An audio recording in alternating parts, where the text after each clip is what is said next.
di Malaysia itu bagaimana? Apakah di Malaysia ada campur tangan pihak kerajaan?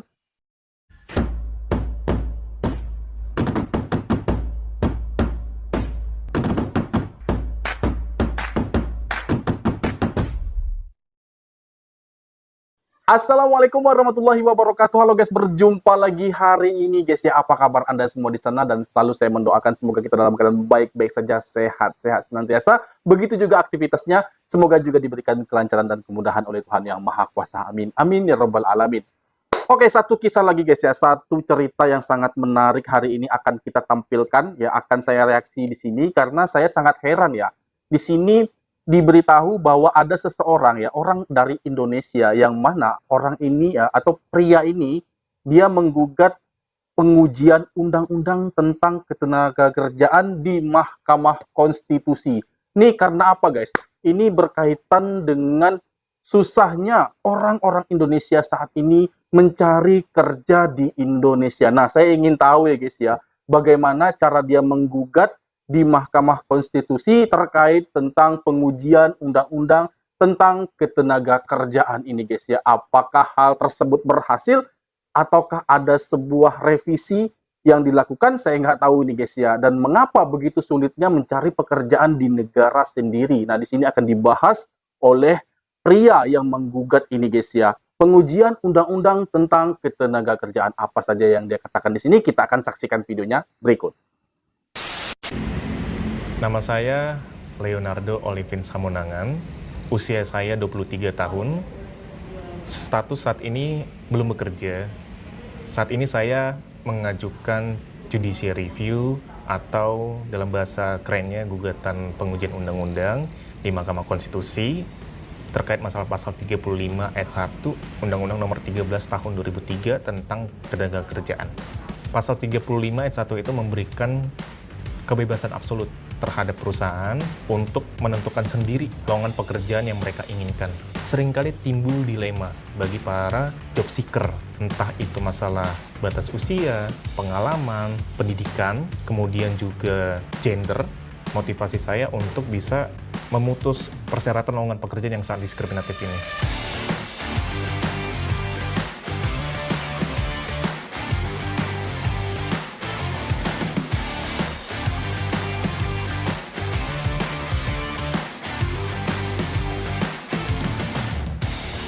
Yang saya temukan memang posisi-posisi karyawan yang PKWT. Nah, misalnya saat ini ambil contoh lah. Saat ini misalnya usia saya 25. Kalau misalnya PKWT 3 tahun, 28.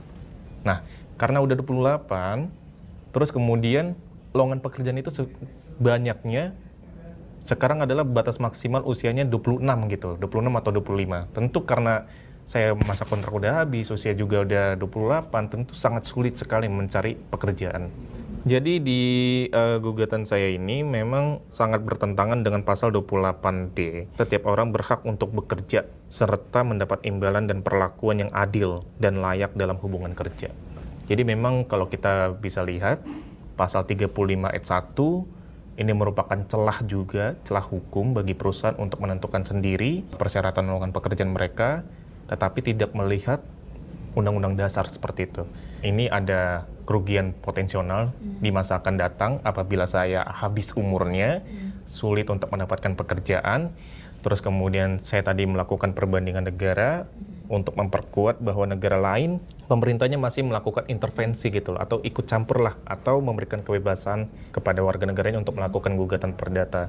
Terus kemudian saya juga memakai landasan bahwa ini bukan hanya menyangkut saya, tetapi juga menyangkut masyarakat luas gitu. Karena selama ini belum ada yang berani menyuarakan permasalahan ini ke MK seperti itu. Hanya sebatas mensuarakan di sosial media seperti kasus media yang sosial ini saja, juga, ya. Bunda Kor lah kalau masih ingat. Itu juga beliau menyuarakan di sosial media. Hanya sebatas menyuarakan di sosial media, tapi belum ada yang berani di MK seperti itu. Jadi saya mengajukan ini ke MK.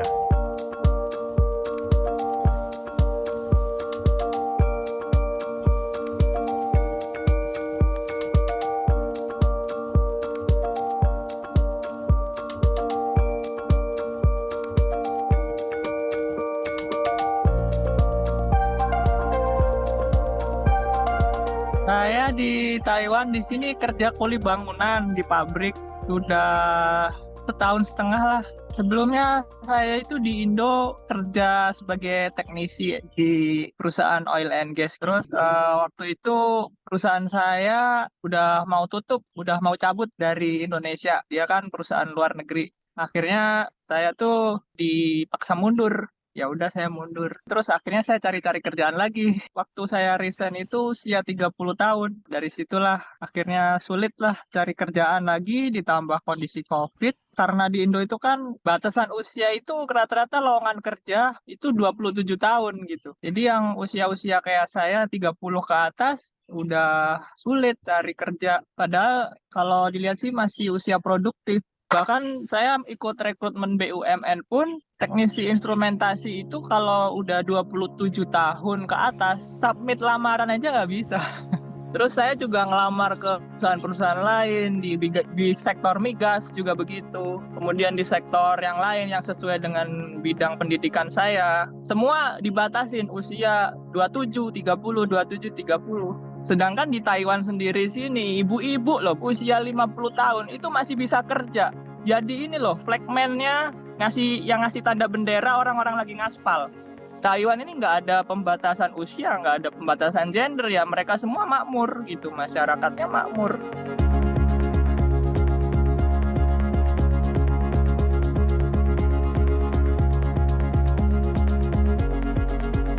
Yang pertama, memang benar-benar usia itu berpengaruh terhadap performance pekerjaan.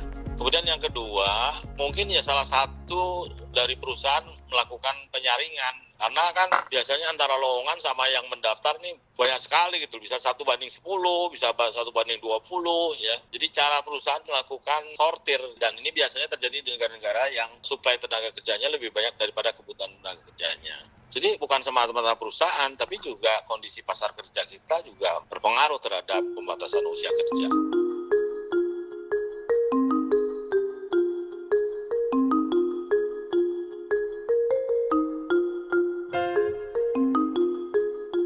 Ada banyak alasan sih kenapa adanya pembatasan usia. Biasanya karena pekerjaan-pekerjaan yang masuknya entry level itu kan mereka upahnya biasanya upah minimum ya. Sehingga dianggap orang yang lebih muda cenderung lebih mau untuk menerima upah minimum dibandingkan ketika orang tersebut sudah berumur, yang mana biasanya dia sudah punya pengalaman pekerjaan yang lain sehingga dia punya standar yang berbeda. Jadi kalau kita lihat dari kacamata hak asasi manusia, tentu membatasi hak orang untuk mendapatkan pekerjaan ya, karena kan kalau misalnya kita lihat konstitusi kita, semua warga negara berhak untuk mendapatkan pekerjaan yang layak. Kalau saya pribadi, saya merasa bahwa sebenarnya permasalahan dari adanya normalisasi pembatasan usia itu masalahnya bukan di normanya, tapi masalahnya ada di implementasinya di lapangan gitu. Jadi adanya pembiaran dari Kementerian Ketenagakerjaan, dari Dinas Ketenagakerjaan terkait, dari pengawas ketenagakerjaan, karena kan kita sebenarnya punya ya sistem untuk melaporkan lowongan pekerjaan yang dimiliki oleh pengusaha gitu. Tapi sistem ini sama sekali nggak jalan.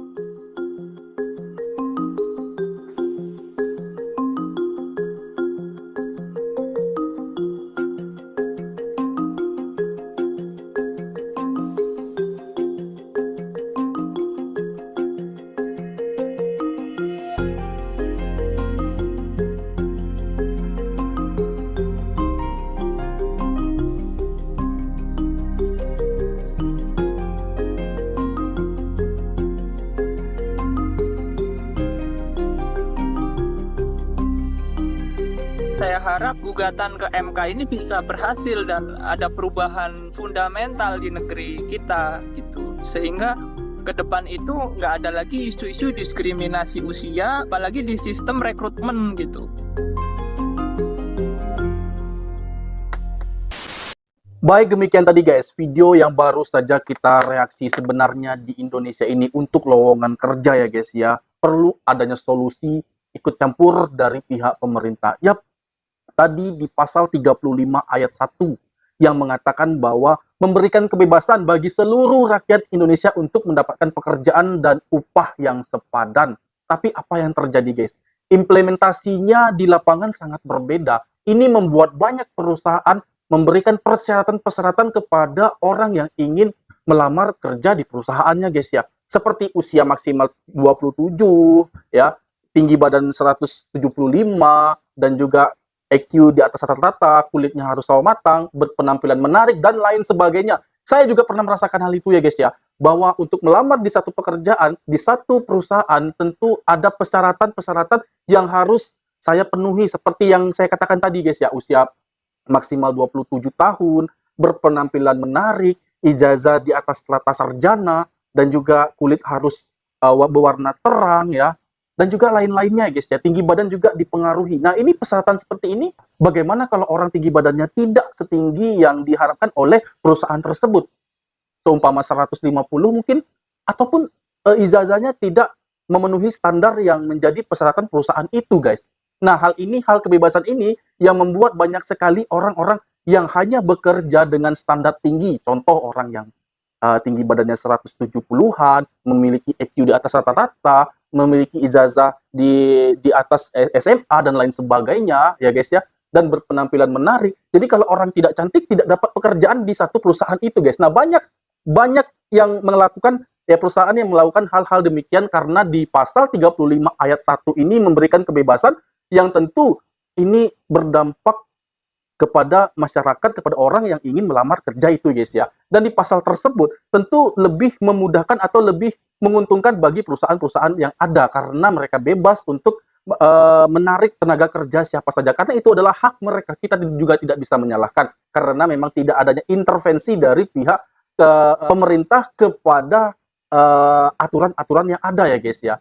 Seperti adanya larangan usia maksimal 27 tahun, itu tidak ada ya guys ya. Karena diberikan kebebasan sebebas-bebasnya secara absolut kepada semua perusahaan yang ada di Indonesia ini untuk menerima siapapun yang ingin bekerja di sana. Makanya perusahaan menentukan persyaratan-persyaratan yang mereka inginkan. Nah, inilah yang menjadi masalah dan harus dapat terpecahkan ya guys ya. Harus ada solusinya ya guys ya. Nah, saya nggak tahu guys ya, di Malaysia itu bagaimana? Apakah di Malaysia ada campur tangan pihak kerajaan kepada perusahaan yang memberikan persyaratan-persyaratan tersebut sehingga menyulitkan bagi orang untuk melamar kerja di perusahaan itu?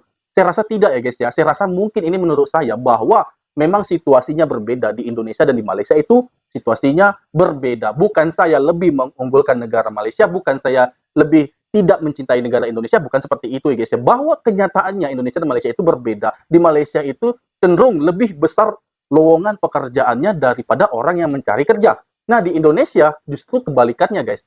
Lebih banyak jumlah orang yang mencari kerja daripada perusahaan yang akan dimasuki. Karena setiap tahun ada saja orang yang lulus sarjana dan lulus sekolah yang ingin mencari kerja. Makanya mereka itu rata-rata kalau tidak masuk dalam kriteria, tidak masuk dalam seleksi, mereka akan mencari kerja di luar negeri. Nah, yang paling mengejutkan bahwa usia di atas 30 tahun itu sangat sulit mencari pekerjaan karena terbentur dengan Undang-Undang 35 pasal 1 itu ya guys ya. Karena semua perusahaan tentu sudah mempunyai standar sendiri untuk menerima karyawannya. Tapi tidak semua juga ya guys ya. Karena ada juga beberapa perusahaan yang menurut saya pribadi yang mencari orang yang tidak tergantung dengan umurnya, tapi tergantung dengan pengalamannya. Ini ada juga ya guys ya. Tapi itu jumlahnya tidak banyak ya. Dan ini harus benar-benar dapat dipecahkan ya guys ya. Harus mendapat solusi yang tepat ya untuk permasalahan seperti ini. Mengapa begitu susahnya mencari pekerjaan di Indonesia berbeda dengan yang ada di Malaysia? Nah, kita dapat melihat dari negara tetangga memang banyak sekali lowongan pekerjaan-pekerjaan yang ada, termasuk itu melamar kerja di kedai mamak pun bisa kita bekerja ya guys ya, dengan hasil atau penghasilan yang cukup sepadan dengan apa yang kita kerjakan. Nah, kalau di Indonesia memang ada persyaratan-persyaratan tadi yang membuat banyak sekali orang yang tidak dapat bekerja, makanya jumlah pengangguran itu sangat besar ya guys ya. Seumpama tadi dia berusia 30 tahun tapi dia memiliki skill, memiliki pengalaman ya.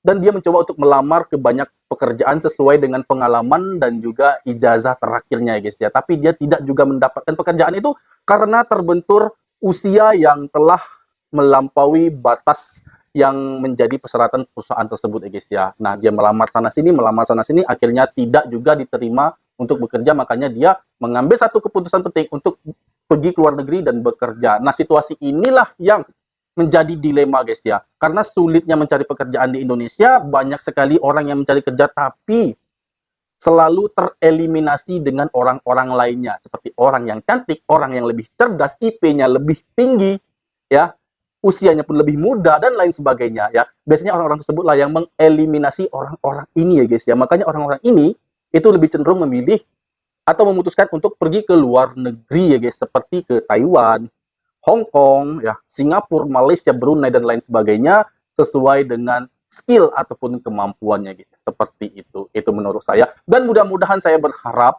agar yang terbaik di Indonesia ini guys ya, agar tidak ada lagi orang yang sulit untuk mencari kerja. Nah, saya berharap nih bahwa Golden Visa guys, Golden Visa yang telah di-launching oleh Pak Jokowi ini menarik banyak minat investor asing untuk berinvestasi di Indonesia karena mendapatkan Golden Visa ini guys. Jadi kalau Golden Visa ini tentu mendapat banyak keuntungan bagi para investor karena mereka bisa keluar masuk tanpa ada permasalahan dan begitu mudahnya ya guys ya untuk keluar masuk ke negara Indonesia, bahkan dia berhak untuk memiliki satu rumah atau apartemen di Indonesia ini, Golden Visa itu guys ya. Dan orang pertama yang mendapat Golden Visa adalah Sintayong selaku pelatih timnas Indonesia saat ini guys ya. Dan semoga hal-hal itu, program yang telah dicanangkan, yang telah diberlakukan oleh Pak Jokowi ini berhasil dan itu banyak menarik investor asing dari luar negeri ke Indonesia dan akhirnya banyak membuka peluang lapangan kerja bagi kita semua guys ya. Dan itu harapan saya. Oke, demikian tadi video aku. Semoga video ini bermanfaat bagi kita semua dan aku mohon diri, mohon maaf jika ada kesalahan kata, kesalahan sikap pada Anda semua. Mohon dimaafkan dan aku akhiri. Wassalamualaikum warahmatullahi wabarakatuh.